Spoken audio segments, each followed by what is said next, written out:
તો રાજકોટમાં ભારત અને ઇંગ્લેન્ડ વચ્ચે મહામુકાબલો થવાનો છે। મેચનું આયોજન કરવામાં આવ્યું છે, જેની તમામ તૈયારીઓ કરવામાં આવી છે।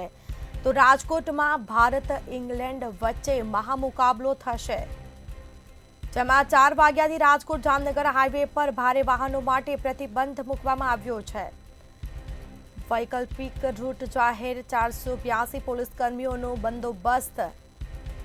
સ્ટેડિયમની અંદર બેગ, ટિફિન, ખાવાની વસ્તુ, પાણીની બોટલ લઈ જવાશે નહીં।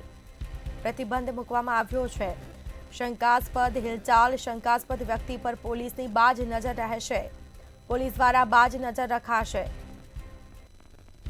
વધુ વિગતો સાથે સંવાદદાતા ધ્રુવ કુંડેલ ફોન લાઈન પર જોડાયા છે। જી, રાજકોટમાં ભારત અને ઇંગ્લેન્ડ વચ્ચે આજે મેચ યોજાવાની છે, કયા પ્રકારની તૈયારીઓ કરવામાં આવી છે? પોલીસનો બંદોબસ્ત કેટલો? શું વિગત?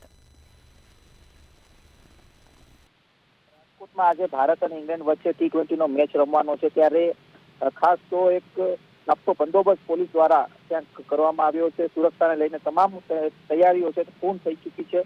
સિવિલ ડ્રેસમાં પોલીસ પબ્લિક વચ્ચે રહેશે, આ પ્રકારની જે વિગતો છે તે રેન્જ આઈજી દ્વારા આપવામાં આવી। ગઈકાલે પ્રેસ કોન્ફરન્સ દરમિયાન ખાસ પાર્કિંગને લઈને પ્રજાને જ્યાં સૂચના આપવામાં આવી છે ત્યાં જ પાર્કિંગ કરવાની વ્યવસ્થા ઊભી કરવામાં આવી છે। કોઈ અનિચ્છનીય બનાવ ન બને તેના માટે પોલીસ પણ સંપૂર્ણપણે જે તૈયારી છે તે બતાવી છે। ભારે વાહનોની અવરજવર બંધ કરવામાં આવી છે, એટલે કે રાજકોટ જામનગર હાઈવે ઉપર ભારે વાહનોની જે અવરજવર છે તે પણ બંધ કરવામાં આવી છે। ત્યારે અલગ અલગ રસ્તાઓ ડાયવર્ટ કરવામાં આવી છે।